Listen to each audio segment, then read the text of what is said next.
Ladies and gentlemen, you're all welcome to this special show today, Saturday, the 9th of January. Ladies and gentlemen, today we are going to talk about some important issues that have been going on in Amazonia. Uh, Today we have, a co-host guest. I say Dr. Ngwambe, who is with us here. We'll be talking a lot, much what's going on, and I hope that you stay with us and be refreshed. So if you're just joining, keep sharing as you join, so that we can kickstart this wonderful show today. The analyst. I'll introduce our guest. Is also a host of the Press R. You all know him, Dr. Ngwambe. He's very famous host of this show, and I'll call in him, and you're gonna see how we can move on with this show. We have a lot to talk about today. So many stuffs in book to talk about. So, Dr. Ngwambe, are you ready? My brother, Patriot Fritz, how are you? My fellow Amazonian, Fine, I salute, I salute, I salute. Thank you, Dr. Ngwambe. You're welcome to the show. This is your first time coming to this show, and I'm very grateful because I know you are very busy with the Press R, and you're doing a wonderful job there with Dr. Yaya and Secretary. Yeah, Comrade you guys are Oben, there. So I just, sorry. yeah, with Comrade Oben, our maestro our technical maestro. Yes, and I really appreciate you guys what you're doing, and I say I should invite you to come and let's have a chat here and see what has been going on in the past week. And the top of what we're going to be talking today is about the ongoing crisis. But what I wanted us to talk first is the interview that Secretary Chris had with the French Parliament, the parliamentarian, uh, Mr. Nadot. He was very, eloquent in his, in the interview, and I want us to talk a little bit about that. Uh, for what I understood from the interview, what really struck me was one issue, and the issue of the Constitution. And what the MP said was that he never knew that La République is still using the old French Constitution. So I was like, so up to now, the Constitution has not been updated. So I'm like, what's going on in Cameroon that La République is still using the old French Constitution? What do you have to say about this, Dr. Wambi? My brother Fritz, thank you so much for inviting me to your show. I've watched it before in the past, and I find that you all have very deep and intellectual conversations. So when you asked me to be on the show, I was like, wow. I know I don't arrive, but I don't arrive. You understand that? So I was very honored, and this is a very honoring and humbling experience for me to be here to talk with you. Right. Now, in response to the Honorable Nadeau, the member of Parliament in France, and his concern that they're still using an old constitution there. I watched on another Amazonian program where they went into great detail about how the French Constitution changed to be a more centered on the executive, and unfortunately the same concepts that were taken where government is centered on the executive in France, that was also handed over to the French colonies in Africa, and that's why you see this hyper centralized state that French Cameroon is living in. He may be surprised that that's what they're living in, but that's France. They had to kill their kings, their queens, all that stuff that they've gone on through there. And we all know a lot of the times what you do outside of the house tends to be what you end up doing inside of the house, and vice versa. What you do inside of your house is what you do outside of your house.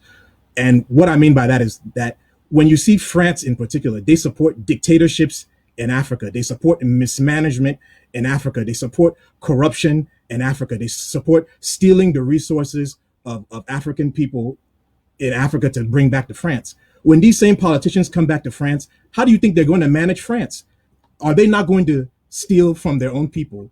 Are they not going to have dictatorial tendencies against their own people? Are they not going to cause all the issues that you're seeing in France, that France is going through now with the yellow jackets and all that stuff? Where did the French people get that from? Is because they've allowed their government to be practicing those habits in French African countries, and then those French leaders learn those bad habits that are being practiced in French African countries, and then they come back to France and they do the same thing. So the French people, I know they've been protesting, but they need to sit up and they need to protest against their government to get their government to realize that you should stop oppressing and doing this neo-colonialism in Africa, because those things are coming back home to roost in France. That's what I think about that. Yeah, me too. You know, uh, what really struck me is that he said that most of the French people don't even know about the history of Africa. So sometimes we need to interview these people to really let them to let understand their own point of view. And he was trying to compare Amazonia with Catalonia or with some other countries. But I was very happy that Secretary Chris told him that no, our case is very practical, very special case. We have our boundaries, we had our independence, we had our constitution, everything.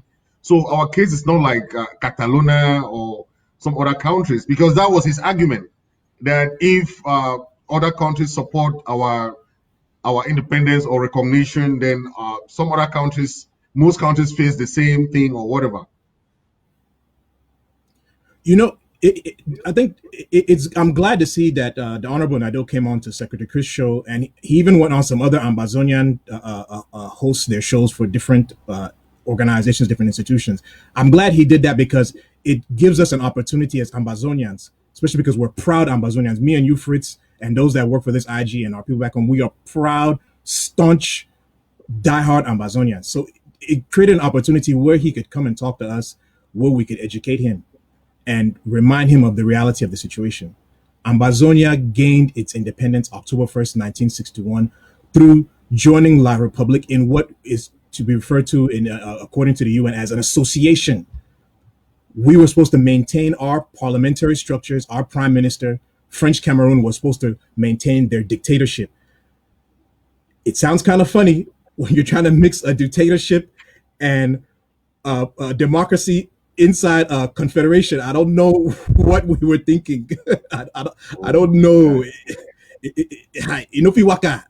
And that's what the Yeah, reality of the situation is. So it was good that he was able to come and gain that education from us and from other people who have told him that, hey, we gained our independence. We had a functional government. Endele yes, and Foncha did a peaceful transfer of power.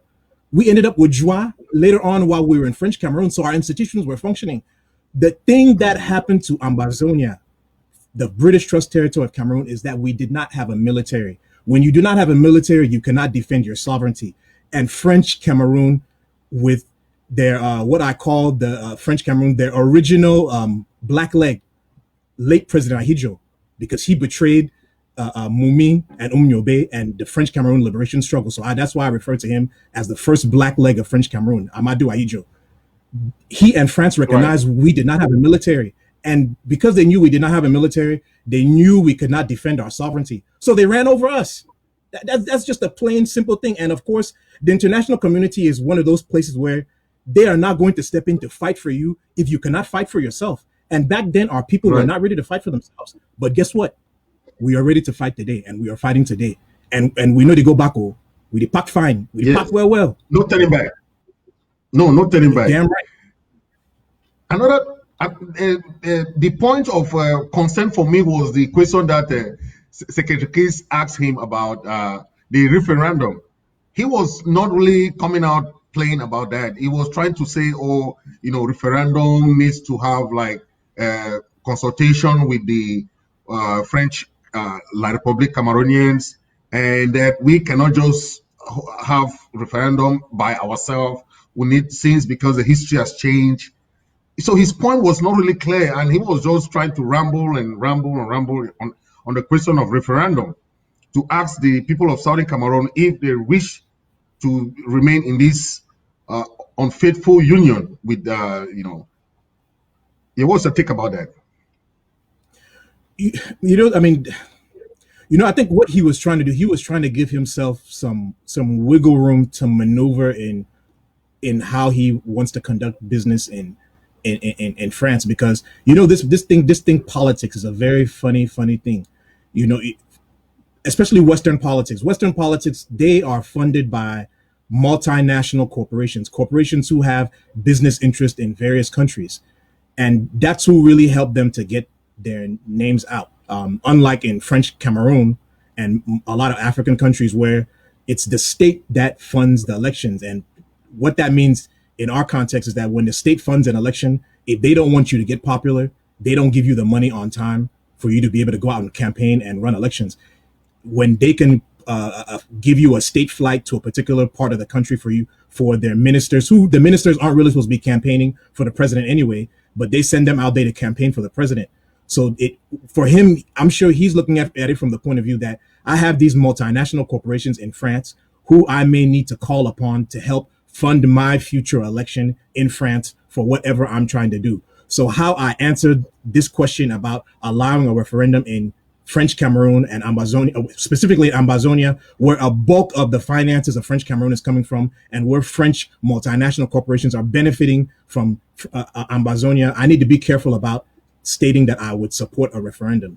He's being very diplomatic. I mean, I kind of feel so. I don't know what I want to say. I feel sorry for him. I can understand where he's coming from, but I think he needs to stand on the side of people who are seeking freedom, people who are seeking liberty. That's, especially for someone like me, that's where I will always stand with people who are looking for liberty and freedom. So it's a balancing act. I mean, he had for be politician, he had no come free. You know how for be politician. You know, Now people the way they you talk know, for both sides of that mouth.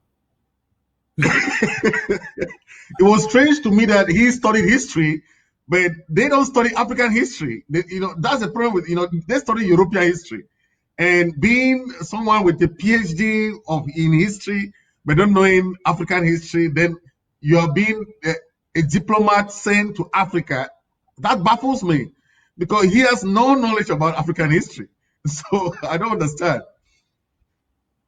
What I mean, if you see the way the world has been set up, especially the Western countries, they have set their world up for their citizens to be proud of who they are. So how do they do that? They start off by educating their people about how their people did this, their people went and colonized this place, we have done this and we have done that. They don't teach truthful history about the other contributions that other countries have made, because in Africa our Yeah, civilizations have contributed enormously to the progress of the world, but exactly. they don't want to teach their citizens that, because they want their citizens to feel that we are, how do you say, le premier de la classe is now how they say that. They want to make them feel that we're the first class people of the world. And in Africa, unfortunately, we don't really teach our own history so that our people can be proud and have pride in ourselves. So that when we're entering into some of these negotiation deals with them, or when we're even interacting with people from other countries, we have that certain pride in ourselves that, you know what, I've been a proud African man, I've been a proud Bafut boy or proud ambassador, or even where you're from.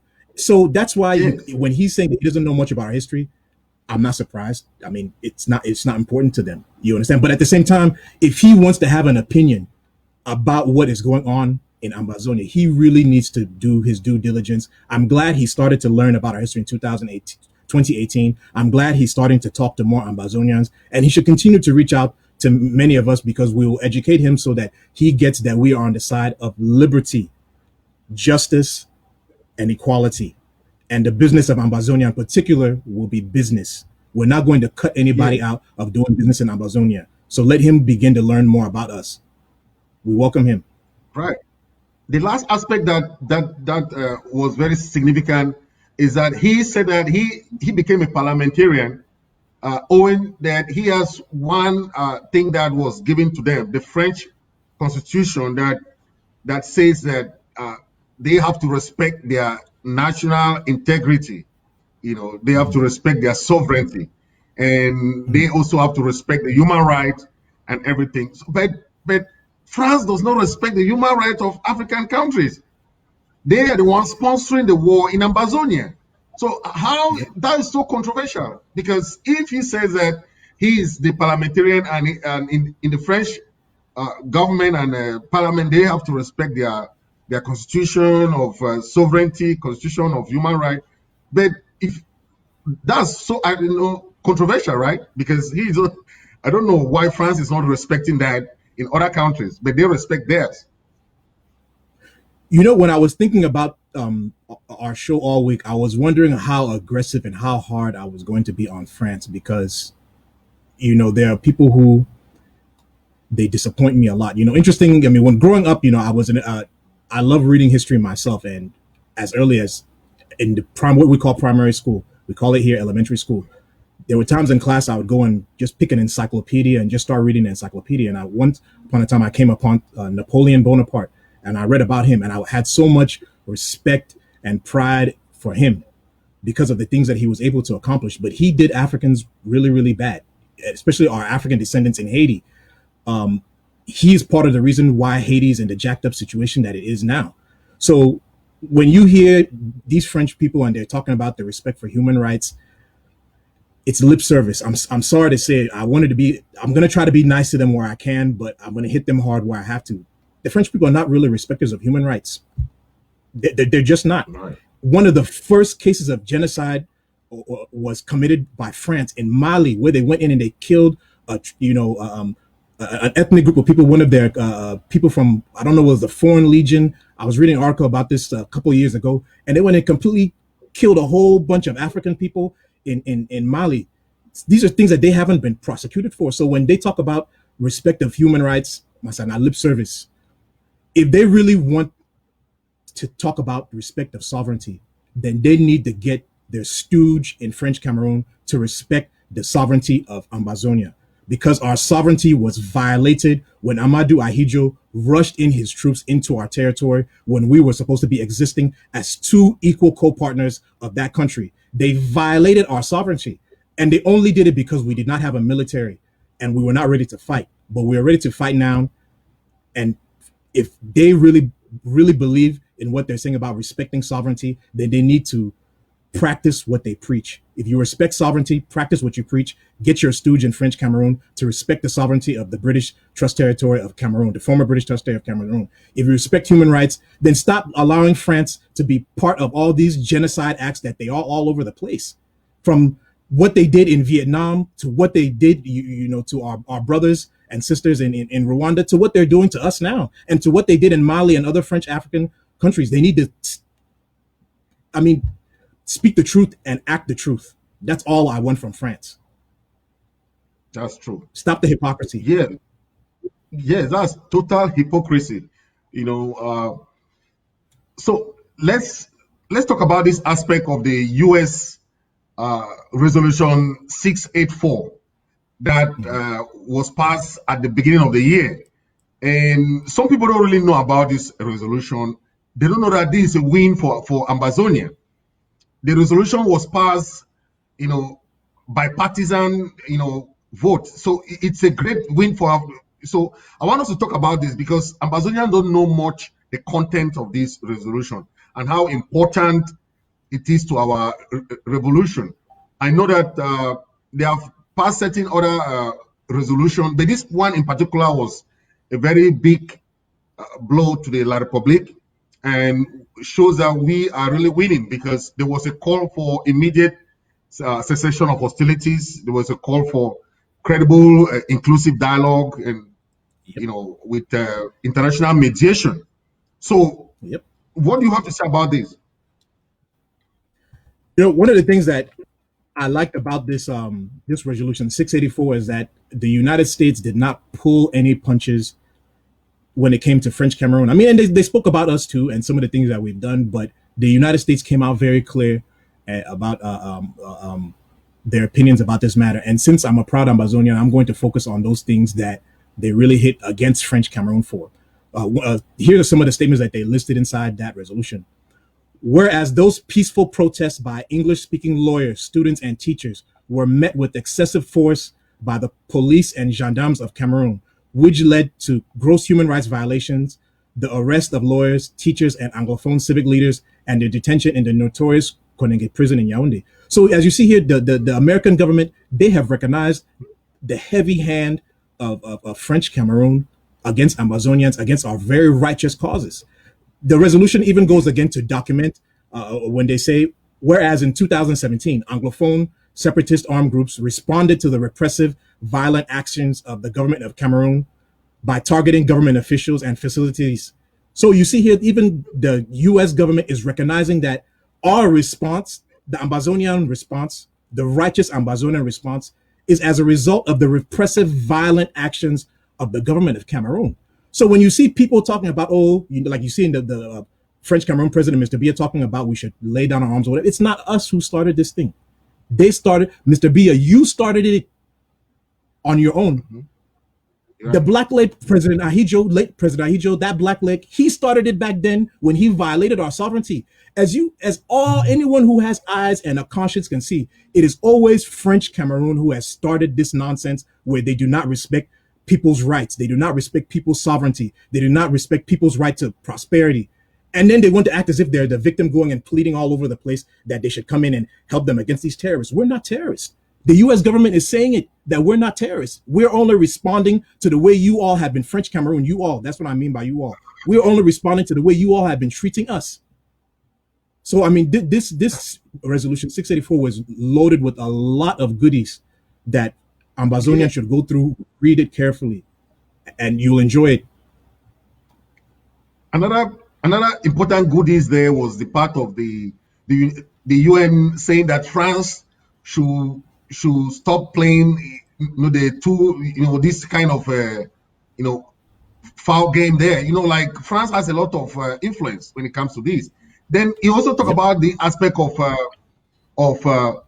going back to the root causes. That was a very important point.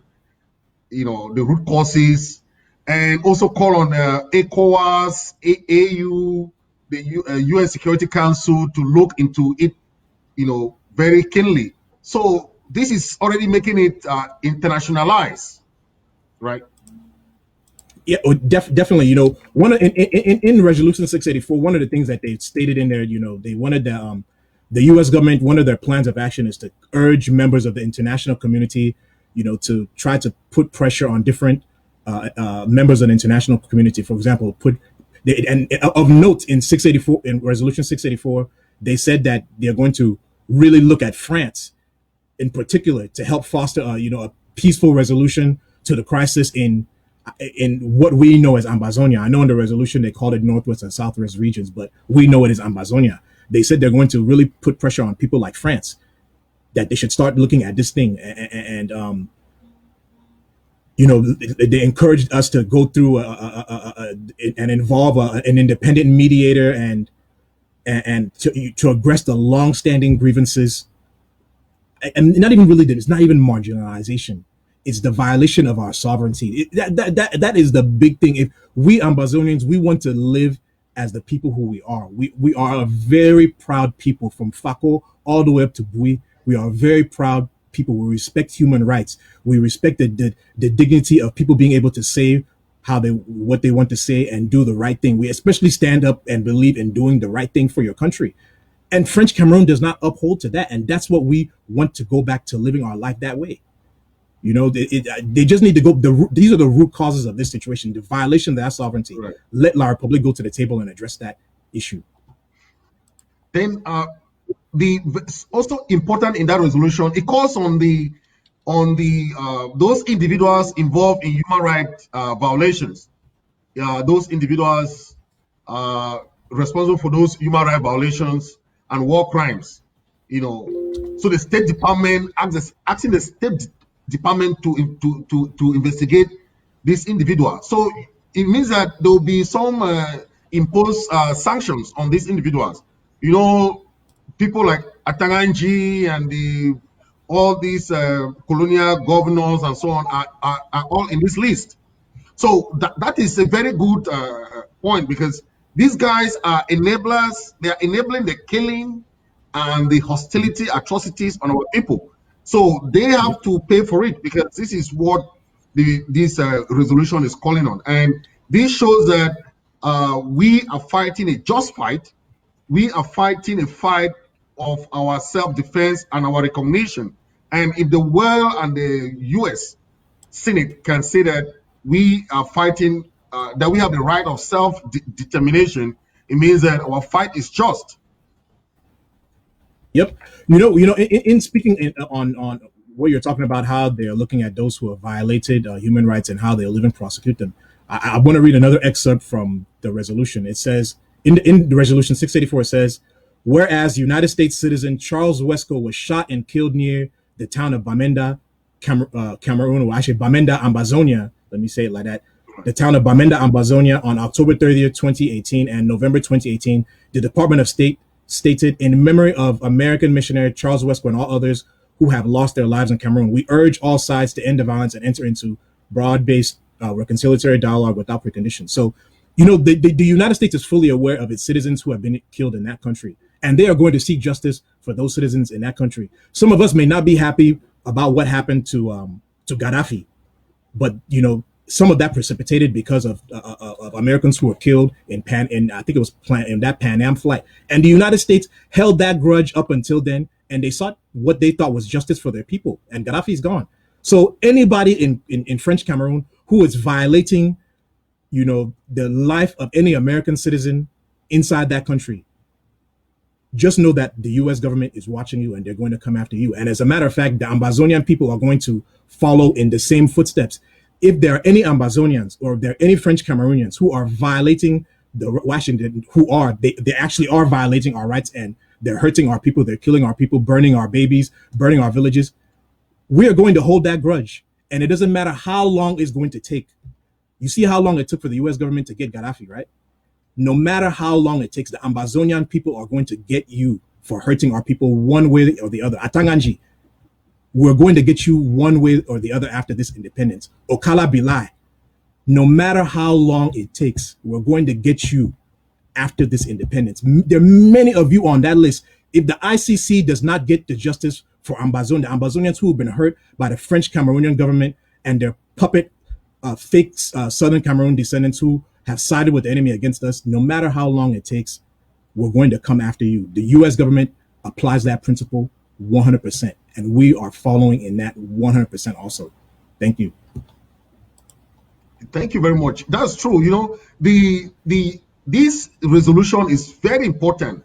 So many parts in just like what you are saying, and Amazonians don't understand that this is a big win for us because they used to call us terrorists, they used to call us secessionists, separatists. We have had all kinds of names, but now they have started to know that these people are joining people. They have a joining cause. Because if the U.S. government is calling on the State Department to press the government of La Republique to allow unfettered and unhindered access to independent investigators to investigate crimes committed by Cameroon soldiers, note that they have seen that our boys, our restoration fighters, are fighting with putting Geneva Convention in mind. Yep. To avoid the killing of babies, women, and children, and so on and so forth. So this is a good win for us, and it's a good sign for the Ambazonians to tell them that they are fighting a good fight and they should keep fighting, respecting the Geneva Convention. Yep, that's the most. I think that's the key takeaway thing that you brought up there, my brother Fritz. That for the Ambazonian Restoration Forces in particular, your takeaway is that make sure you follow the Geneva Convention. If you've captured someone, you can't hurt them. But the reality of the situation, if you ask me, is that we don't even have the money to be paying for the capturing of soldiers. So of French Cameroonian people, my ARFs back home, I salute you all on the hard work that you're doing. But you all and we all have seen what French Cameroonian soldiers do to our brothers and sisters who are standing up for liberty and freedom. I remember the video that they showed on that was going around through our forums where there was a young restoration force who the French Cameroonians insecurity forces had captured him, and they were talking to him, and the one guy says, shoot him in the head or take off his head or whatever. He was already lying there dying, and they still shot him in the head with all that brutality. So for me, we are seeing that French Cameroon has absolutely no remorse for our people. They don't. So personally, I know we have to respect the Geneva Convention, but when it comes to French Cameroon, They are showing that the Geneva Convention does not apply to Ambazonians, and we should reciprocate that because I bet you, if for some strange, unforeseen reason French Cameroon defeats us, I don't know how, but if they happen to defeat us, they are going to throw one huge parade in Yaoundé. France will be popping champagne with them, and they will not go after any human rights violations that French Cameroon has committed against us. So my advice is yes, respect human rights, Geneva Conventions, Amazonians, but hey, based on the way French Cameroon is treating us, when you get them, the gloves are off. Do what you need to do because no one's going to go after French Cameroon if they defeat us. I can promise you that they won't. That's the way it works. Unfortunately, France is giving them cover, so I cannot blame any Ambazonian soldier who is not very kind to any French Cameroonian soldier that they capture. What do you want me to say? You see people treating us a Yes. particular. I mean, come on, Fritz. What do you want me to say now? You see them the way they treat our people, and you want me to tell my restoration forces to be nice. I'm having a hard doing it. So I'm doing it. It's hard. You know, that's it. Those who have lived in America, they will tell you that self-defense is a right. You have the Yes. right to defend yourself. If some, we are not going to somebody's house or somebody's land or somebody's country to fight them there. We are in our country, so we are self-defending ourselves. So that's why no Geneva Convention will ever hold us because we are in our own house. Somebody is coming to kill us. Somebody is Yep. coming to maim us and to do all the kind of atrocities on us. So if you see Yep. anything to support yourself, that is self-defense. The Yep. the Geneva Convention holds everything responsible. And La Republique are there. They are. Let's talk about this aspect of legitimacy. Hmm. La Republique, the Beti, the Bulu clan, they have all those important positions in Amazonia. Let me read you some few names that you will know that the Betis have long been enjoying this special status, in southern and northern zone for very long time now. So re- reason be why you see in the administration, the military, and the finance department, they are the ones in charge in the whole of Amazonia. Take for example, Manu County, the the guy in charge there is called the Joseph. He's from Central South. Meme, that arrogant guy there is called Tumdom Chamberlain. He's from Central South. Fako Engemba Lodo from Central South. He replaced that guy called Zang Tri. Divisional Officer Ekondo Titi Timothy Abulai from Central South. Go to the first military commander of Southern Zone is still Eyenga Severin, Central South. Betty, second military commander of the Southern Zone, Eyenga Amugu Wilfred from Central South. President of Boya Military Corps, Njeya Jeremy from Central South. He also replaced Ngono David from Central South. So these are, you see, then go to Attorney General of Boya Military Court, Commissaire du Gouvernement, Abdul Aka Lucy from Central South. Treasury Paymaster General of Southern Zone, Angulu Ananias from Central South. Then go to this First Deputy Treasury Boya, Zouk Marceline from Central South. Finance Controller of Southern Zone, Niat Alexis from Central South. Deputy Treasury Limbe, Zé Francois from Central South. Former Divisional Treasurer Ndian Onanina Hippolyte from Central South. Then the Sub Treasurer from Guti, the name is Nenge Manguna from Central South. You see, so all these are the administrative, the financial, and the uh, part of the various department that makes money, military, finance, and administration, are all Betty Bulu. This is what they call annexation and recolonization. What do you have to say about this? So I mean, all these names that you have read are just go to buttress and reconfirm the fact that we are an occupied territory.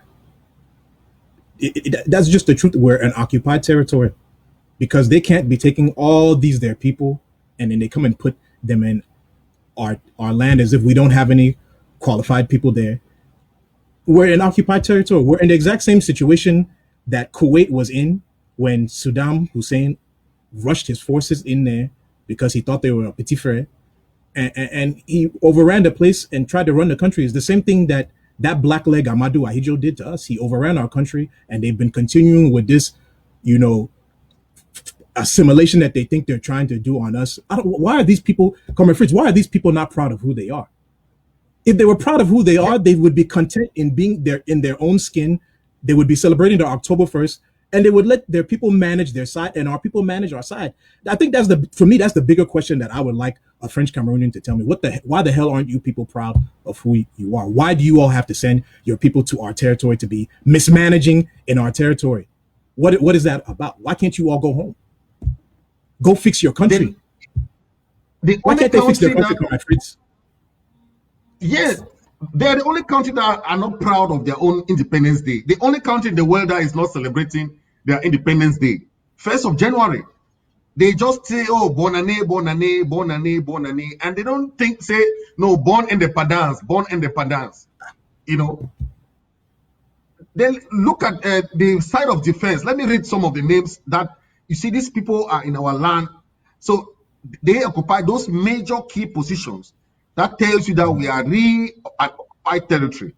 Take for defense, Mbangem, Bemene Lucien from Central South. Defense, Eyomojok, Ntongo Joseph from Central South. Defense, Kombo Abedimo, Bio Jules from Central South. Defense, Bonge, Bikoy Bitolo Alain from Central South. Idinao, defense, Bikum Roger from Central South. Akwaya Esenge Amugu from Central South. Kumba Asangene Onjongo from Central South. You see, Meme Obama Paul Ntongo Joseph from Central South. In Limbe, Menge Mirei, Ulundu Benoit, all from Central South. Tico, the same thing. They're not to talk of the governors.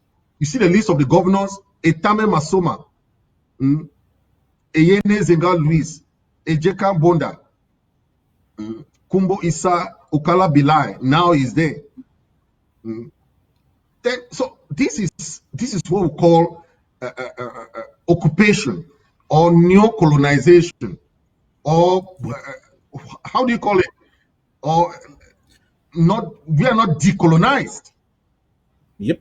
So when you look at this situation, you know, with all those names that you've read like that, you begin to then realize why, when these people come and they are burning our villages, they are killing our brothers and sisters, they're raping our women, they're frying our babies, they're shooting our babies in the back of their head, they're stealing our food, all this stuff that they're doing, and you hear all the names that are not Ambazonia names, and then you begin to understand why they are so brutal against us, because they are not our people. Comrade Fritz, you're an Ambazonian.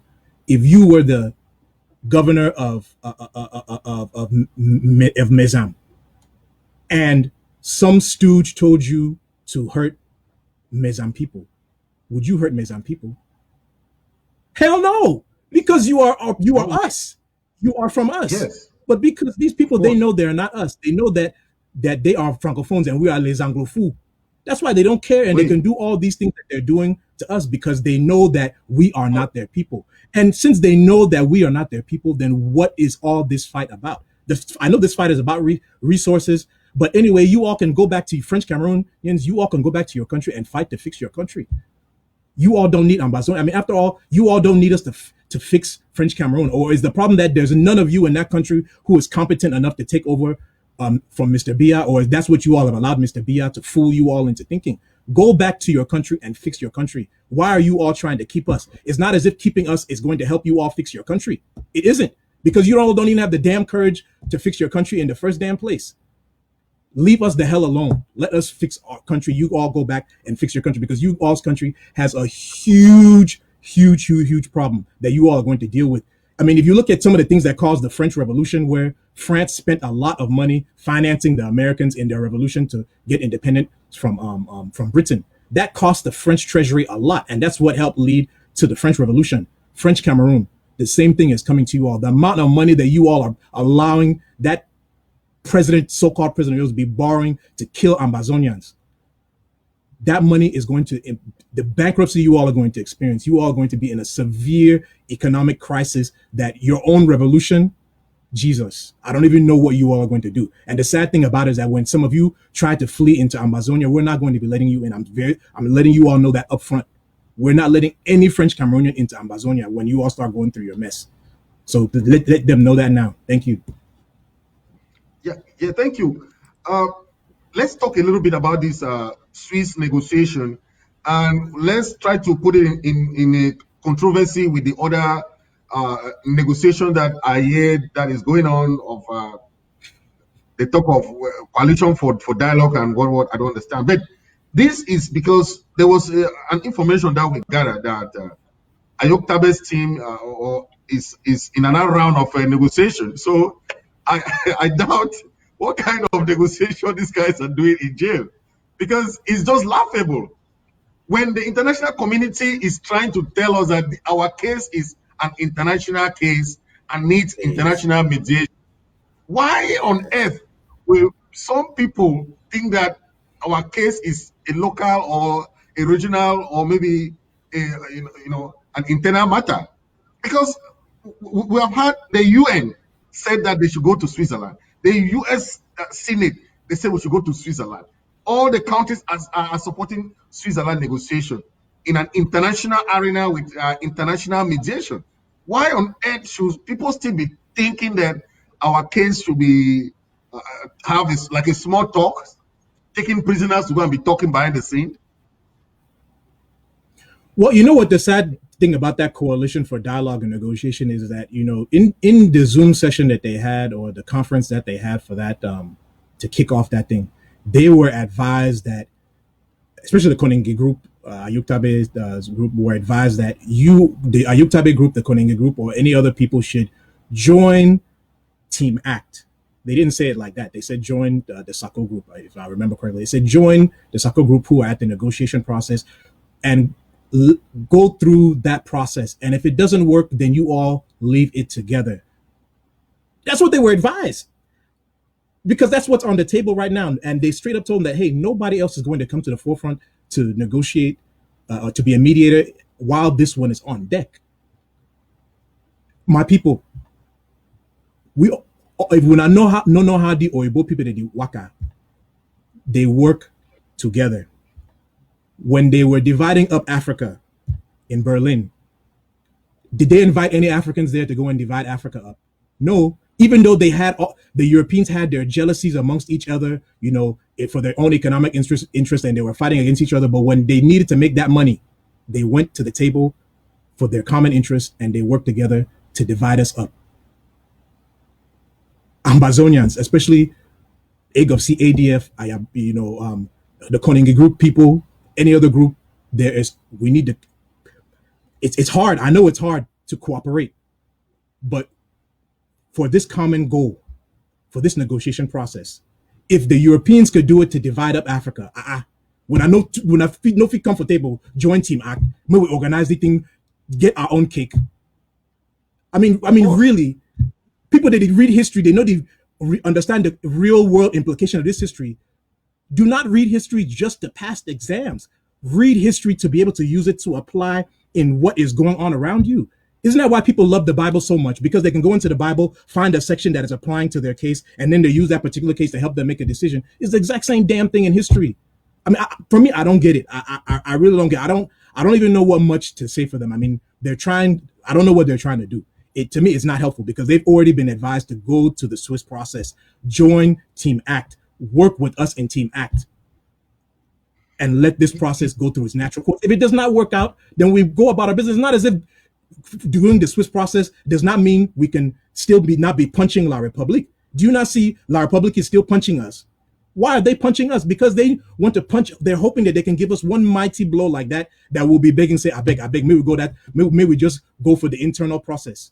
That's what La Republique is hoping to do. So while we know La Republique is playing its delay tactics by hoping that they can beat us, we should be fighting on our own angle. AGOFC, Konenge group, don't interfere in what the IG is doing. Fight on your own side. Be punching La Republique on the left. Konegi Group, you can be punching French Cameroon in the middle, while we of the IG, we can be punching from the right. Let's not interfere in what each other are doing, and eventually La Republic will be like, Massa, they don't over punch we. Maybe go that Swiss process. That's what we're supposed to be doing. Not this. I don't know what they're doing, bro. I don't feel like you. I don't know what they do. know, look, this is all the games and the gimmicks of La Republique. We all know them, except you don't understand that. Even remember the same time that we have some games, like the United Nations seat every year is the same thing. When we have some games, when we want to smile, La Republique want to put up some kind of sorrow in us. Last time, you remember, they went and created a parallel government when the United Nations passed a resolution. This time is the same thing. This year, when we want to smile with the U.S. Senate resolution, they want to make us getting mad again by go and dragging our leaders in jail and sending them to some kind of behind bar talk or whatever. I don't understand. But you know that is a game that Latvian plays all the time. Yep. That what you said is very true. I mean, those of us who have paid attention to French Cameroon and Ambazonia politics, we know that French Cameroon, they love this divide and rule thing. After all, they're the ones who control the funding of elections in that country. So what do? They create all these mushroom political parties to cause confusion all over the place. I mean, where is Bello Buba Magari and Kodok and Issa Chiroma? I beg Issa Chiroma be na opposant. That guy na opposant. But he ended up being the communication, the person where he talks for the president of French Cameroon. I mean, that's the most laughable thing. Instead of CPDM man may speak for the president of Cameroon, they used to go take na opposant may he speak for the French president of Cameroon. Massa, who are these people fooling? And when you know these are the type of games that they play, you just look at some of these things that are going on and you realize that, Massa, we just need to be wise. Support that institution that has a nationwide agenda. The interim government, currently led by Dr. Sako, that has the support of all the counties and LGAs of Ambazonia. We have a nationwide approach to this liberation struggle. We take care of our own. We believe in self-defense. We support humanitarian duties, and we also are in diplomacy. This is a full frontal holistic approach. That's why I'm with the IG and I believe in the IG. And that's why I believe others should also join hands and support the IG. Yeah, but some skeptics are saying that the La Republic is dragging their legs to come to the Swiss talk. So they are trying to say that some other arena, they're trying to say, okay, let's see, or there is a make believe to really make sure that we see La Republic committing. But I don't know, is there something else that we have to do to let people know that the Swiss talk is alive and going? So, and I mean, there's not much else we can do. I mean, even the people on the Yuktabe side, they have admitted that the Swiss process, even though they do a lot of word games to make it seem as if the Swiss process doesn't exist. But the VP of the Konengi Group, he said that they went to the Swiss thing. I don't know what happened, and they didn't end up going inside or what. I don't remember all the long story to be explaining here, but they have essentially admitted that thing exists. The Swiss process exists. The U.S. government has come out and said it exists. The Germans have come out and said it exists. We all know Canada is the one financing it. So it's not as if we're making anything up. The fact of the matter is that La Republique is going to drag its feet because they believe that because their big brother, France, is backing them up, that they can be playing all these games, tiptoeing and dancing and hitting Ambazonians all over the place, that they will somehow get lucky and they'll give us a good punch that will force us to go begging and transform this thing into an internal discussion. But the fact of the matter is that what we as Ambazonians need to continue to do is to continue to draft. I pay my damn draft because I know that freedom is not free. I support my LGA. I support my humanitarian funds. We help support any diplomatic things that go up and all other things that will help us bring La Republic to the table, because all we have to do is we just have to keep fighting. Maybe when we get to the 13th round, that's when we will deal that decisive blow to La Republic where they'll say, I beg, I beg, I beg. What's that process day? I beg, I beg, I beg, I beg. That's all that we can continue to do. Just those funny things. Freedom is not free.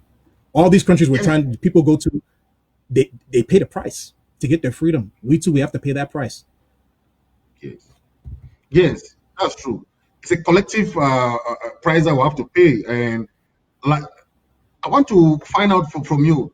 We have some various university, the one in California, London, uh, Canada, trying to carry out some data collection, some database of atrocities committed by La Republic soldiers on our people. So, do you think that most of them are really doing a good job, or they have to get information from us because we are having some real data of these Mm. atrocities and this crime committed by like a big soldier. So do you think that we have to work with them, or we allow them to work and we give them some update? I think this is a joint effort. You know, at the end of the day, human beings, we're all human beings, irrespective of what our governments, the foolish games our governments do to pit each other against each other. So I think we do need to work with some of these universities, and at the same time, we need to be keeping our own history also, because, like I said, no matter how long it takes, we're going to go after those people who have harmed Amazonians, whether they are descendants of Amazonians or the descendants of French Cameroons. We're going to go after them. And we need these universities to be able to collect these data for us because, you know, there are going to be people when we gain when we fully restore our sovereignty and there are countries that are recognizing us, there are going to be people who are going to be suing uh, some of these French Cameroonian elites who have fled to their countries for the crimes that they committed against Amazonians. And it's going to be these universities, as well as the Amazonian independent government at that time, who will furnish information to some of the courts that will prosecute some of these individuals for some of the crimes they've committed against Amazonians. I mean, perfect example. Look at that Somaliland situation where that colonel, I can't remember his name now, who fled to Canada and then eventually fled to the U.S. and people have been prosecuting him. You know, it is because of the information that individuals have been able to collect. It's because of information that universities have been able to collect that those type of information is used to prosecute such anti-human activities. So yes, we definitely need to continue to work with these universities, and yes, we definitely need to continue to collect our own information. We have various avenues to do that. The HSS department, led by Dr. Tita and several other people, that's a great avenue for where people can send their information to. If you know your LGA chair, you can send information that La Republic's crimes against our people, send it to them. Also, the Office of the President is very open to receiving these things. And the great Amazonia Genocide Library, that is a great documentation resource that people can refer to and send information to, because we're going to need to prosecute these people and we're going to need to go after these people. Hey, I see my great barrister. He's on. Yes. Yes. Yeah, thank you.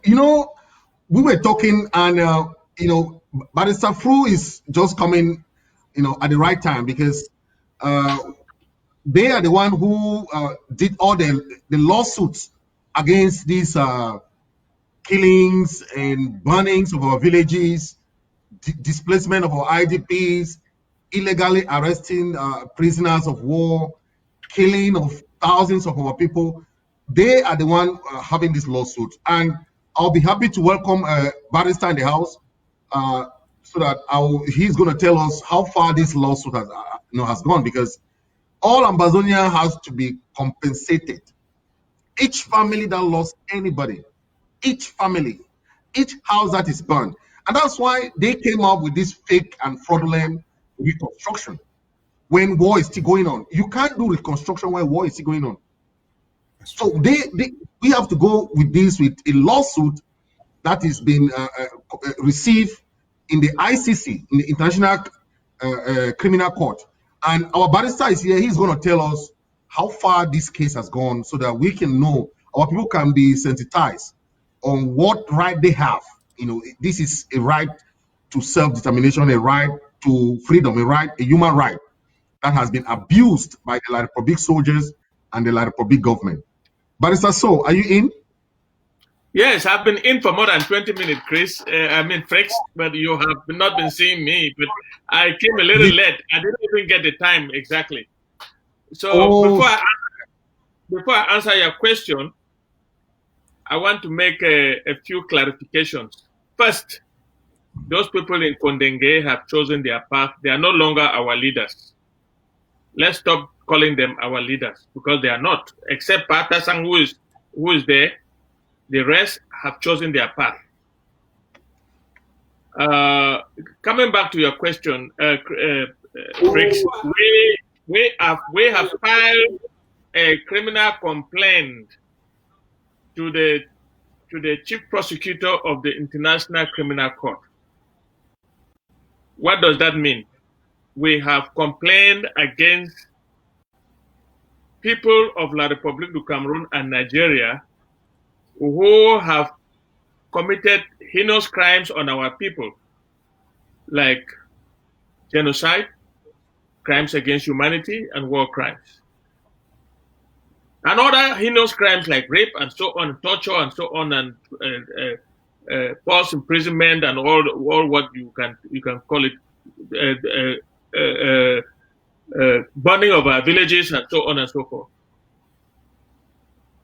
That criminal complaint is now being studied by the ICC, and they will get back to us. First, they will acknowledge having received it, because I tracked and they have received it. They will tell us whether they will be doing preliminary investigation first, and then they will open an official inquiry on the whole thing.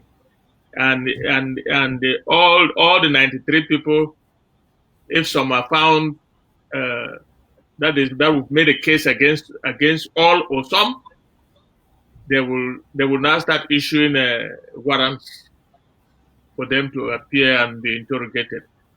That is first step. The second step, which we are working on now, which we have already filed in some countries in Europe who practice universal jurisdiction.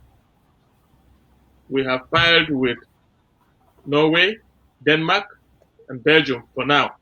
We are still working. We are going to file in almost 13, 14 of those countries.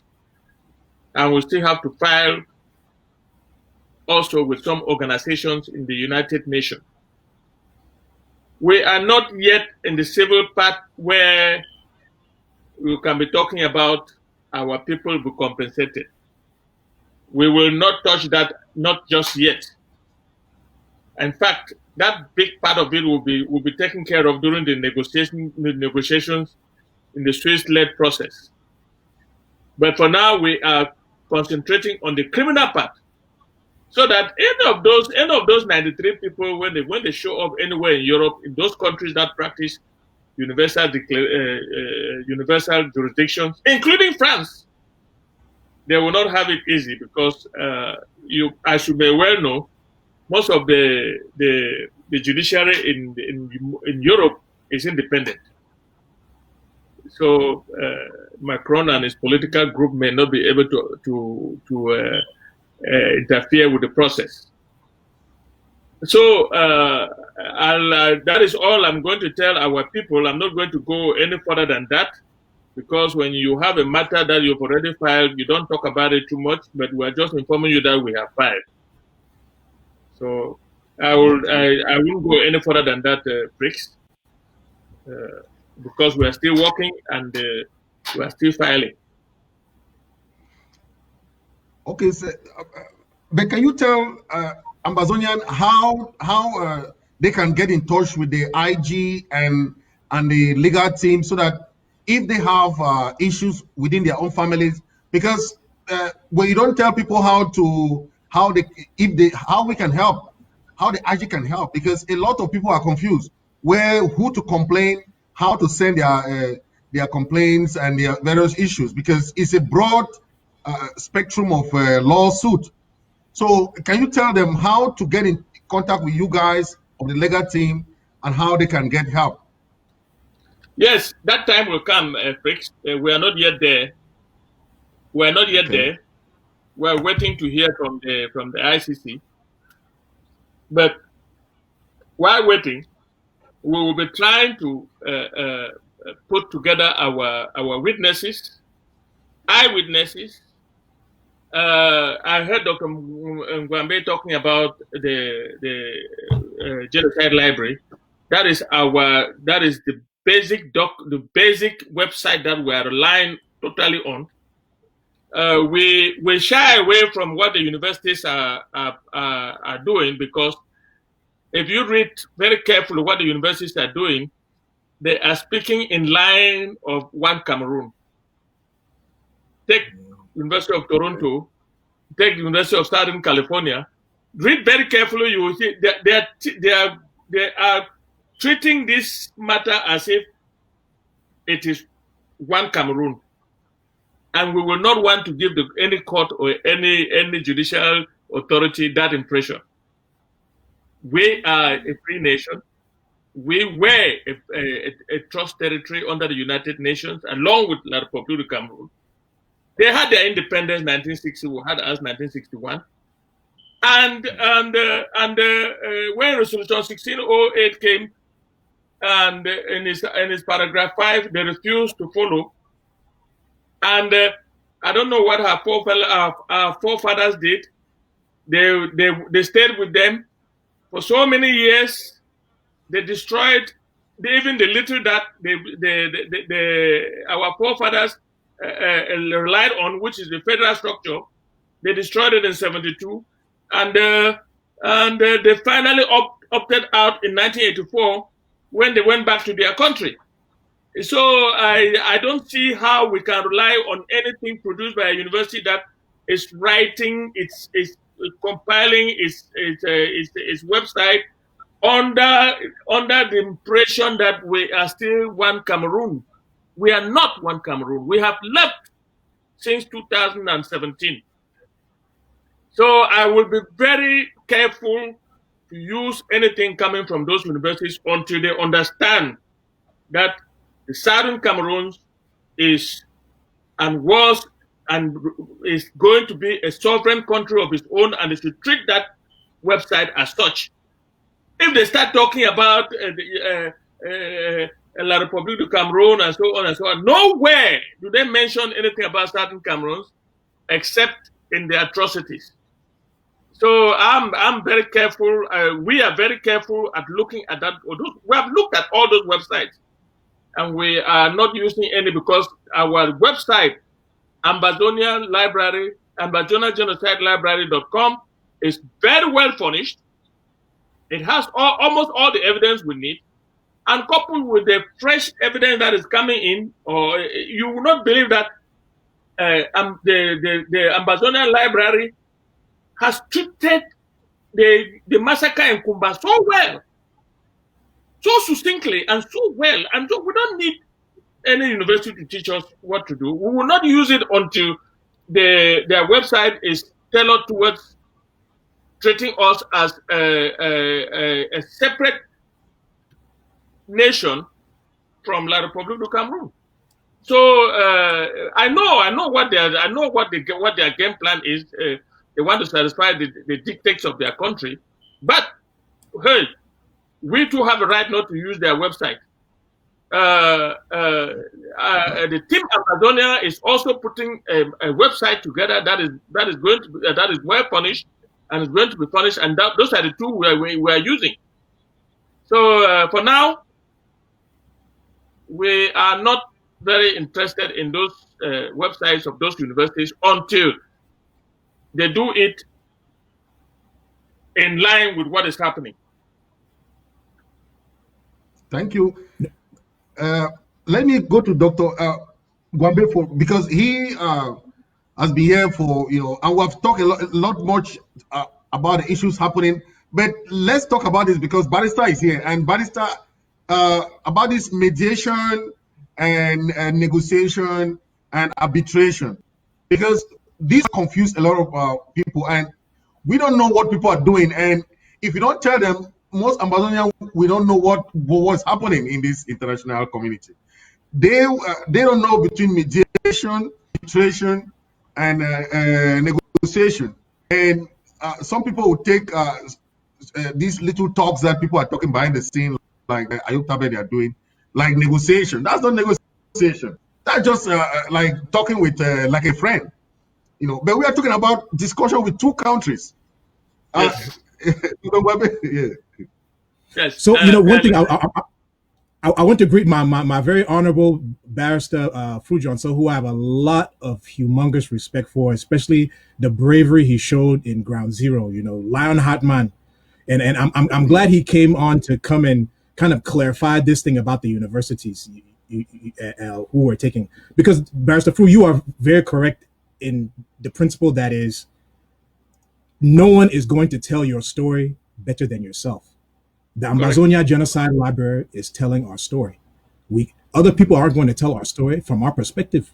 That's just the way it is. So that is exactly. I wish I would have said that, but that's why you're the barrister. No. You were on point. I just wanted to clarify a little bit of that. Thank you. Yes, thank you. Thank you for that clarification. Yes. May I say something? Go back. Yes, please go ahead, please. May I say something about Resolution 684? I hope all of us have read it. Some of us read it as lawyers, some of us read it as others. You read it as pros. But let me tell you, you may be surprised the use of the word international arbitration, the phrase international arbitration. You may also, if you read very carefully, it has not ousted the Swiss mediation. All they are trying to do is to give La Republique some hope that, look, this thing is not going to be just one-sided. In international arbitration, the parties agree to respect the judgment that will come out from the arbitrator. I have been an international arbitrator in England and Wales. That was 2003, 2004. So there is a law. What arbitration does is that it gives some arbitration in some countries have their own law. Like in England, they have the Arbitration Act of 1996 of England and Wales, and that Arbitration Act clearly states that how the judgment will go, how you obtain the judgment. You must respect it. The parties agree not to appeal or appeal. No, so we have to be very careful with the word arbitration. Yes. So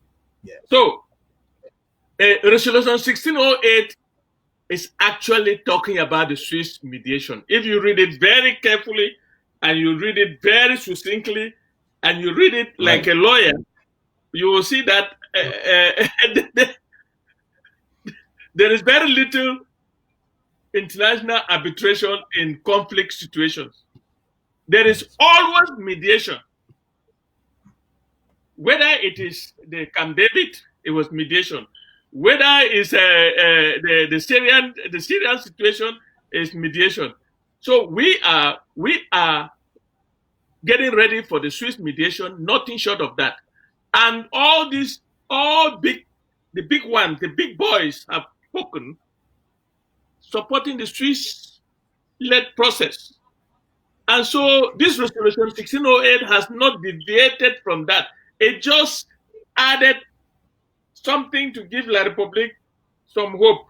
But the whole blame of all what has happened has been put in the doorsteps of La Republique du Cameroon.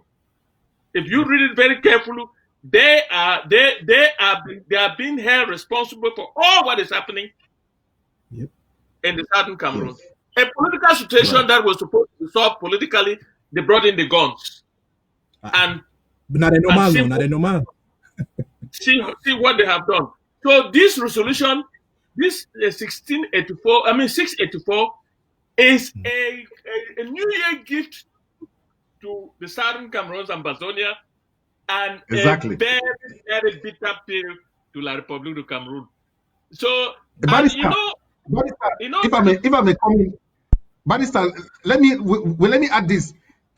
They say without preconditions, but But why is it that Barrister the other day I heard him, Barrister Tumasan, he was saying that he has 18 conditions, but that's like controversy. I heard you. I heard him.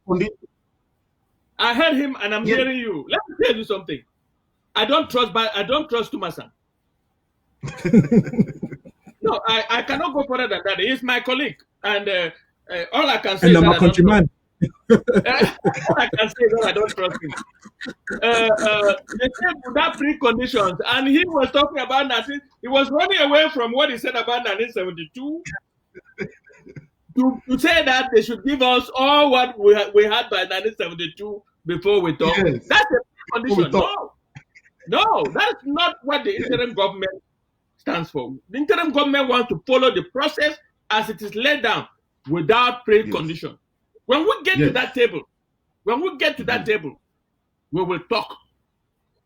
Yes. And we know how we are going to talk. We are going there with our own position that is solid. So, and we are not putting any precondition. La Republic should not put any precondition. They should meet us on the table. Forget about what my dear colleague Tumasang said. With difference to him, he was trying to justify his 1972 stand, which I very much appreciate. He's a very powerful barrister, and I'm not going to sit here and castigate him. No, but we lawyers are like that. You take positions that suit your client, because he had declared that he was Ayuk Tape's a lawyer. So you take a position that may interest your client, Yep. But you cannot blame a lawyer for doing his job. Barrister.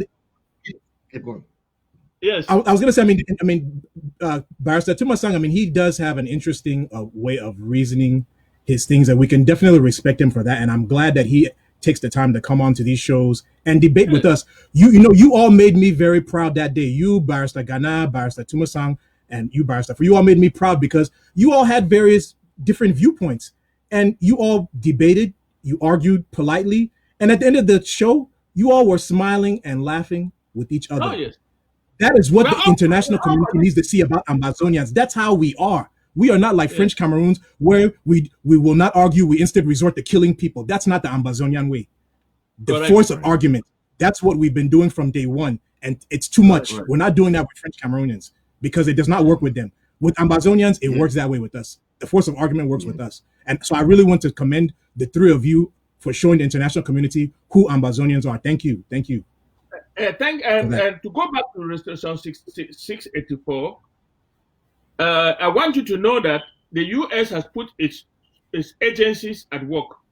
The State Department, the FBI, and the CIA. So let La Republic be very careful, and they will hold everybody accountable. Those who killed that Reverend man, Waso. Yes. The U.S. is coming after them. The U.S. is coming after them. And those who do targeted killings, those La Republic people who do targeted killings, they will come after you.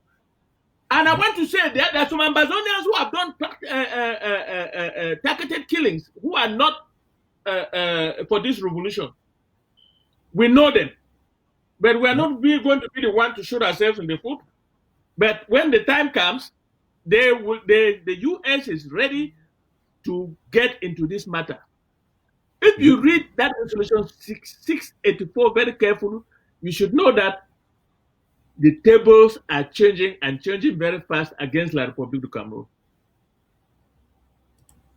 Barrister, how about this issue of legitimacy in terms of you people representing Ambazonians? How is that representation going to be? Because Barrister Tumasang was talking about legitimacy of representation. I want you to tell the Ambazonian people how you people plan to go with this, because we have many parties. I'm a lawyer licensed in La Republique du Cameroon. Barrister Mbesa is a lawyer licensed in La République du Cameroon.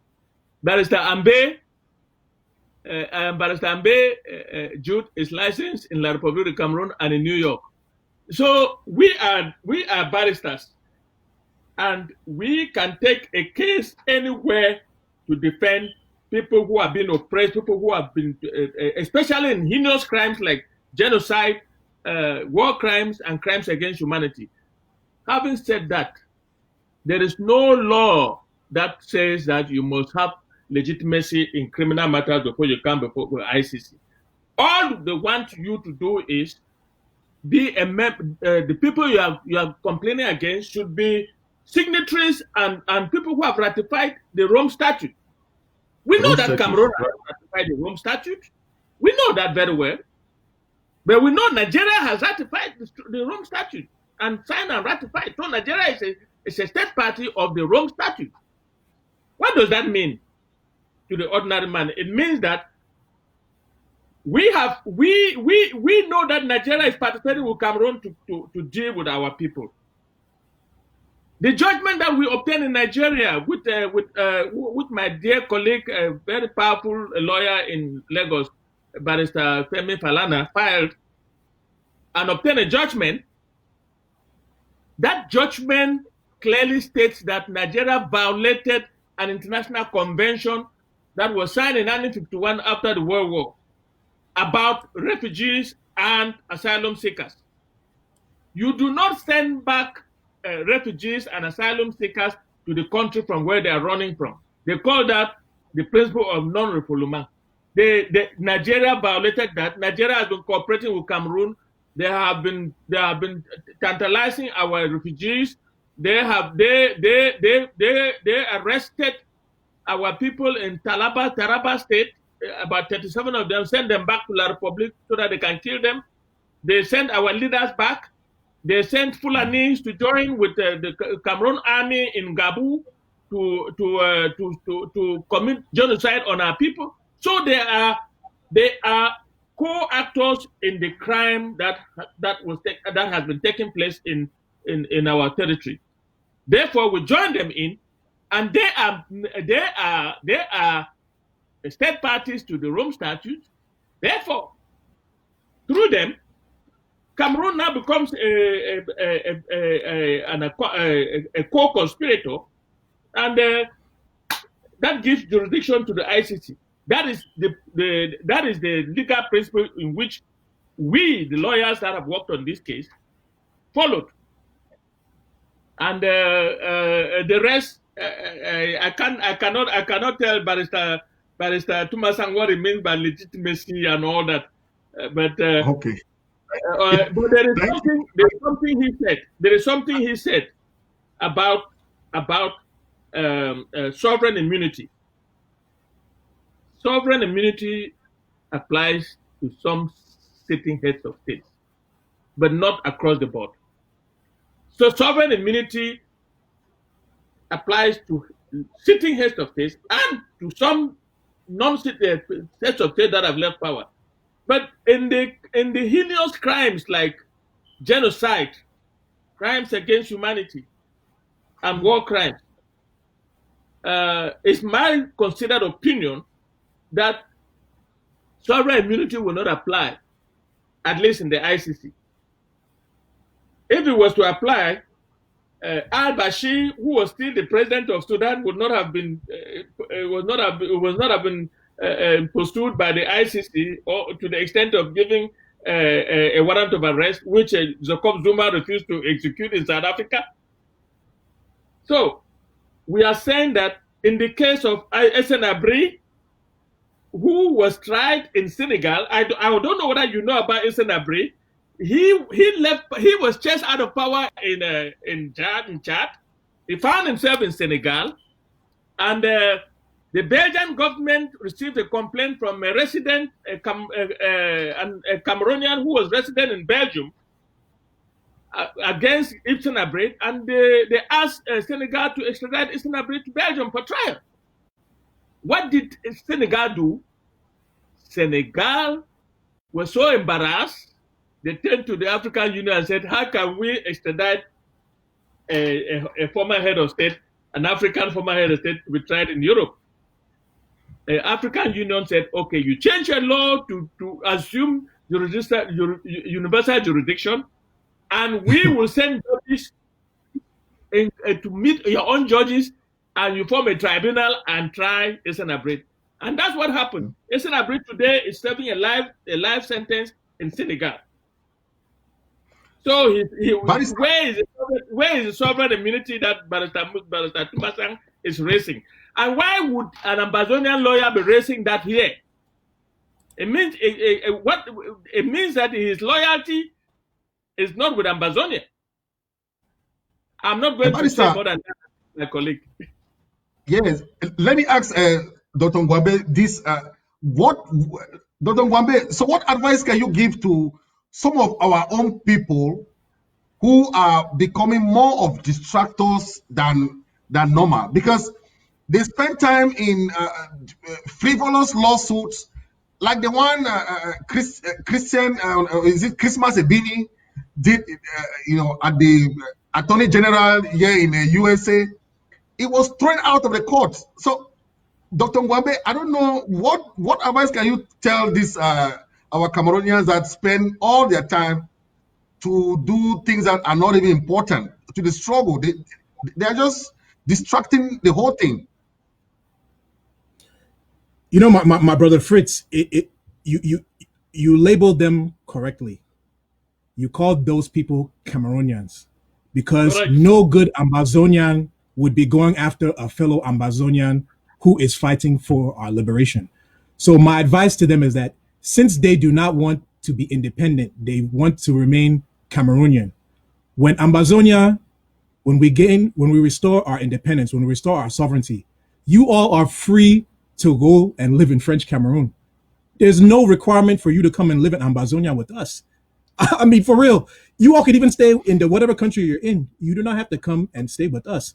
But for those of us who are laser focused on restoring our independence, for those of us who love freedom, who love liberation, for those of us who want to be governed by Ambazonians for Ambazonians, stay focused, pay your CID, pay your draft, support your LGA, support your humanitarian funds. When you hear your people are injured, support them. You have people back home who need support them also. For those of you who want to remain Cameroonians, continue to be distracted. I mean, I don't even know how you're even going to, I mean, I know the guy from Somaliland talked about truth and reconciliation and all that type of stuff like that. I mean, we'll go through that process for them, but I don't know. Because there are people inside our system who are saying they'll be at the border waiting for people to show up. I don't know if some of these people for those of you who think you want to come back to Ambazonia after we've restored our sovereignty, I beg, make when I check when I stands fine. That's all I can tell them. You all should really check what you are doing and making sure that what you are doing is for the benefit of Ambazonia. Because if what you're doing is not for the benefit for Ambazonia, I beg, you're not going to be allowed to get back in our country. That is just as simple as that. So let them check what they're doing very, very well, because they're not being helpful to us. They're being helpful to Cameroon, and that's why you rightfully call them Cameroonians. They're Cameroonians. What can you tell us? Yes. What can you tell a Cameroonian to do? What can you tell a Cameroonian to do now? Except Cameroonian, go back to your country and fix your French Cameroon, please. I beg. Make when I fix French Cameroon, because we need a stable country as our neighbor. I beg, because that country is very unstable. You all have relied on Paul Biya too much. You all think no one else can rule that country, and you all are setting up yourselves for a big fall. And we don't want to be handling your refugees while we're fighting to rebuild our country. So I beg, fix Wunalan. I beg. Thank you. May I say something? I think Barrister love it. Barrister, yes, can you I can say something? Tell us this the legal side, because this lawsuit, I don't know what is really in the mind of these our people. How can you be suing IG? Then you go to the Attorney General when we are struggling to sue La Republique in the ICC. I mean, this is really crazy. What are these people thinking? First of all, I was in the Cameroon Anglophone movement with Mr. Ebini Christmas. We were in the All Anglophone Conference in 1993 and 1994. I had always known that he has divided allegiance. Loyalties. Yep. Yes, his mother is a Douala from Douala, and his father is from Mani. So people, when you look at what some people do, you have to find out who they are. Okay, he has filed a complaint against Dr. Sako and others with the Attorney General of Maryland, and he has received a reply. After due investigation, the Attorney General finds that there is no evidence of any embezzlement by Dr. Sako and others. Secondly, yes, no evidence. Yes, they told him that. I mean, it's clear. They have said so in their reply to him. And secondly, if you feel so much that you have a better case, why don't you go to the local courts in America? And Ebini he should be ashamed of himself, because they have that same Attorney General has asked him to prove that he contributed in my trip to Boya, and to prove that his money that he contributed has been embezzled, so he's personally hurt. See, a man like that, I don't know. It is the agenda. They have all been hired by La République du Cameroon. He is following Ayuktabe, Ayabacho, and others that are working for La République du Cameroon. They have just chosen their path. They have chosen their path. They are not fighting. None of them is working for the liberation of the Southern Cameroon so that we can have our sovereignty and our independence at once. I don't think they're working for the benefit.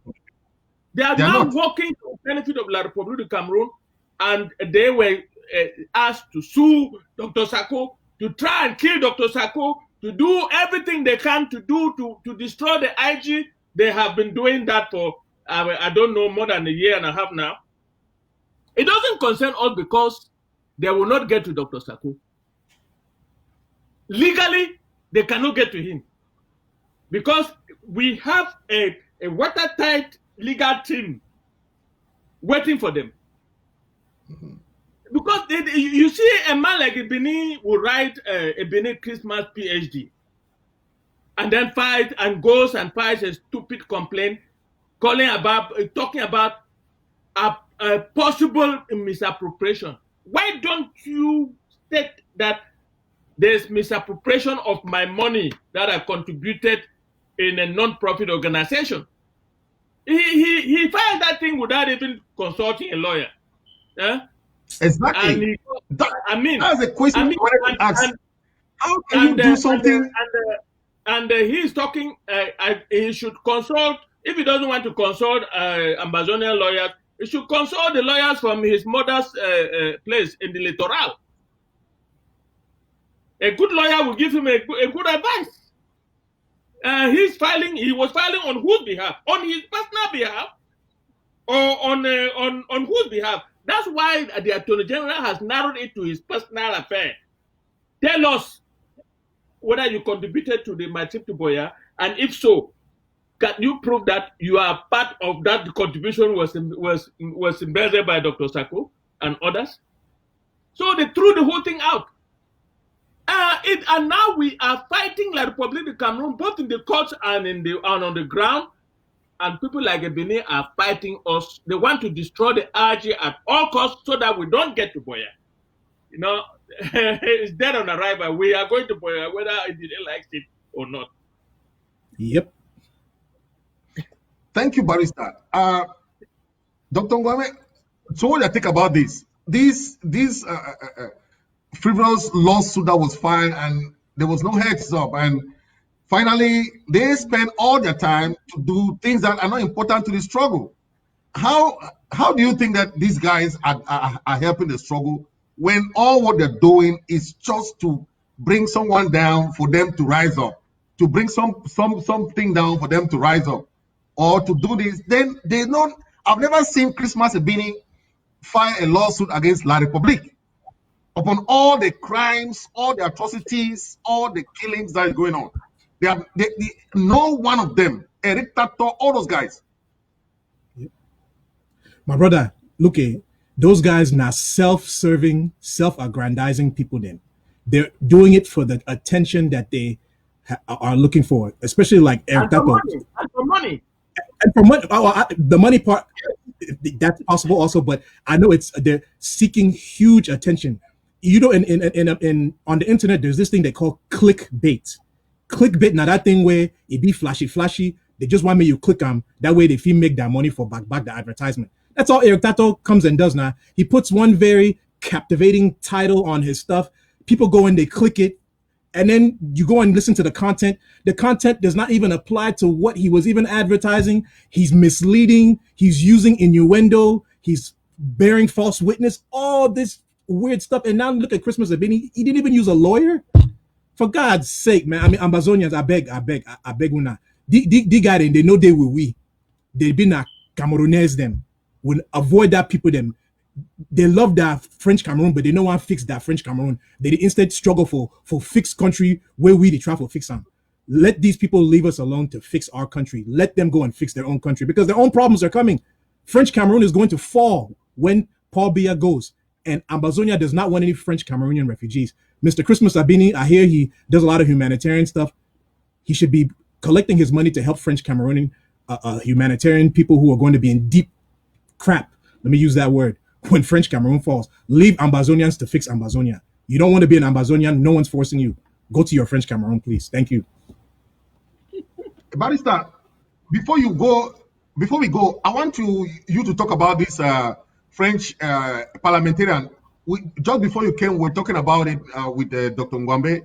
His take was that he was surprised that Cameroon, La République, is still using the French constitution, the old days constitution, back in the days. And he said he never knew that La République is still using the old French constitution. So this is the same constitution that was given to us at the fake federation. And they are still using it today. Senior barrister, please. What happened that you guys have been in this legal system and you guys never knew that La République is using this old constitution? This is really funny. Who told you that we didn't know? Who told you that we didn't know? We of the Southern Cameroon, we know that we have a common law. La République has a civil law which was tailored in the Napoleonic days. Wow. It's Napoleonic code. And the French have long since moved away from that. The French laws have evolved so much. And French parliamentarian is surprised that La République is still using old archaic laws. That said, I was a little bit impressed by that French parliamentarian and most of what he said. Right. But I got disappointed when Chris Anu nailed him down on this issue of referendum. Right. And I came away with the impression that he was defending the French position. Yes. Saying that we should not do a referendum without consulting with La République du Cameroon. What does he mean by that? La République du Cameroon and us, we are equal partners. We were all trust territories under the United Nations. One governed by France, the other one governed by Great Britain. So the Frenchman actually was stopped, and he said that no, he doesn't think that we can have a referendum without consulting La République du Cameroon and so on and so forth. That's the only thing that he said that I got so pissed off. But when Chris showed those pictures, those genocide pictures, I could see from that man's face that he was shocked. He was shocked. And of course, being a member of the Foreign Relations Committee, I am very certain that he's going to bring that up because he told us on that interview that the French Constitution in the preamble talks about human rights and sovereignty and respect of sovereignty. And it is clear that La Republique has been violating human rights with the aided and abetted by France. Yes, that's true. He made no apologies. He explained that. He said that with them parliamentarians, they don't really have a lesson to tell the executive and so on and so forth. But that is why sometimes he's now independent. He quit the Macron's party because Macron took an engagement 2 years ago in Nigeria that he was going to allow Africans to exercise their sovereignty the way they see fit. Now, seeing these 2 years, Macron has not put that into practice, and he quit, Barrister, and now he's an independent person. Barrister, but what role should France play in this conflict as of now? Because I don't see any other role than to support the Swiss negotiation and to support any process that is ongoing. Let me tell you, France is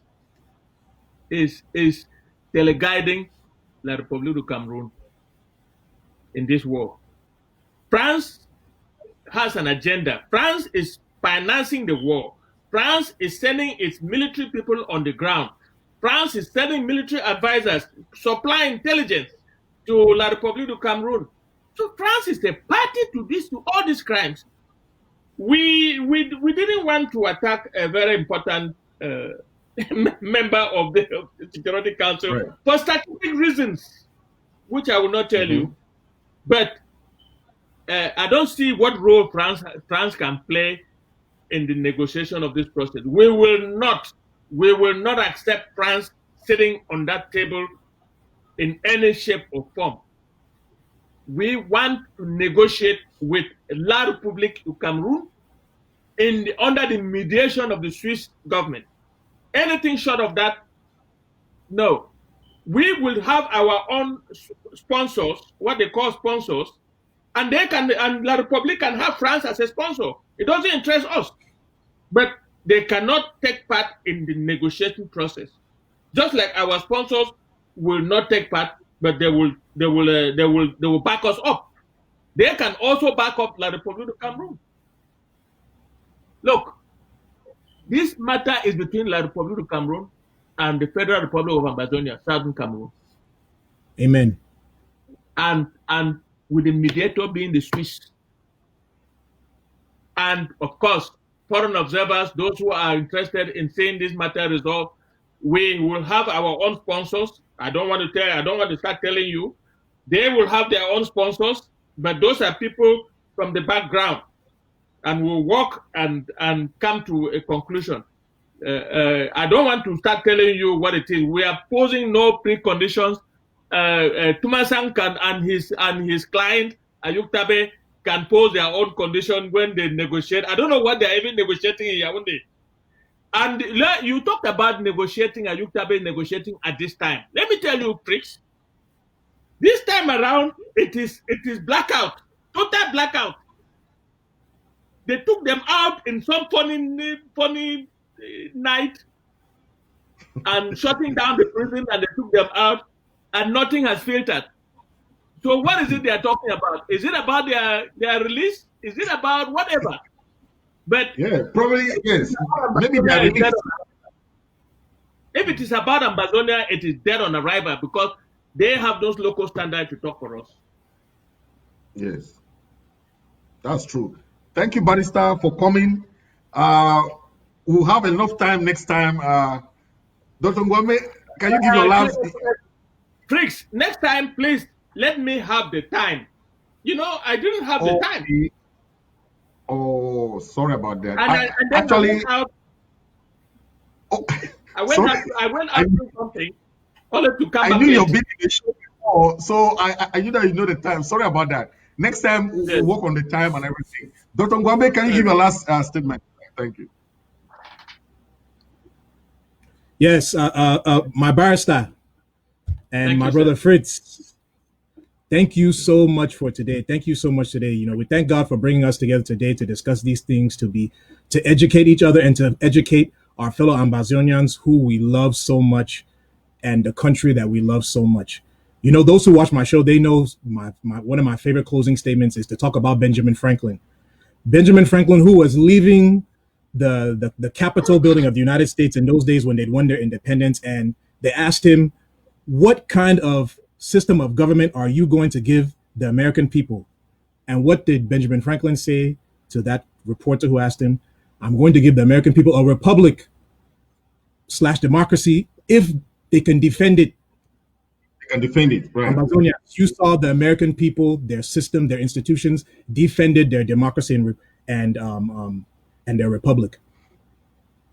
Amazonia, our system was messed up because we were not in a position to defend our democracy, because we had a democracy and we had a republic, a parliamentary republic. Now we have the means to defend it. That means is not free. Freedom is not free. Defending that sovereignty is not free. Restoring that sovereignty is not free. It requires blood, sweat, and treasure. Treasure meaning money. And what is that money? That money is your CID. That money is your draft. That money is supporting your LGA dues, supporting your county dues. That money is supporting our humanitarian issues. That money is supporting our diplomatic endeavors. And then at the same time, listening to all these are humble servants, Barrister Fru, myself, Comrade Fritz, Secretary Chris, our president when he comes to speak, Dr. Yaya, Mark Comfort, everyone who comes to speak, because they replenish the spirit in you for the love of freedom and the love of Ambazonians. Thank you for joining us today, my fellow Ambazonians. I love you all, and we love our country. God bless the people of Ambazonia. Thank you. Before we go, let me say something. Yes, I'd like to congratulate all the young people of Ambazonia. I want to tell you that the young people have achieved what our forefathers could not achieve prior and after 1972. We have gotten to a level where there's no turning back, and thanks to the young people, thanks to our restoration forces, thanks to people like Dr. Nwambe, young people, Fritz, Misodi, and others, you're all taking over from us. And I tell you, Ambazonia is promising, because the young people have now realized that they need their country, and I thank them for that. Thank you very much for coming, and thank you. And televiewers, this week, today, we are not going to take some calls because our panelists are tired for now. Well, so maybe next week we're going to take calls. And I want to thank all the televiewers. I know some very famous people who are always watching us. You know, I can see Beckham, I can see Robert, I can see most of them who are Jackson. I know you guys are always watching this show, the analysts, every Saturday. So see you all next week, and stay blessed, stay safe, and stay out of trouble. I love you all. Thank you very much. See you all next week.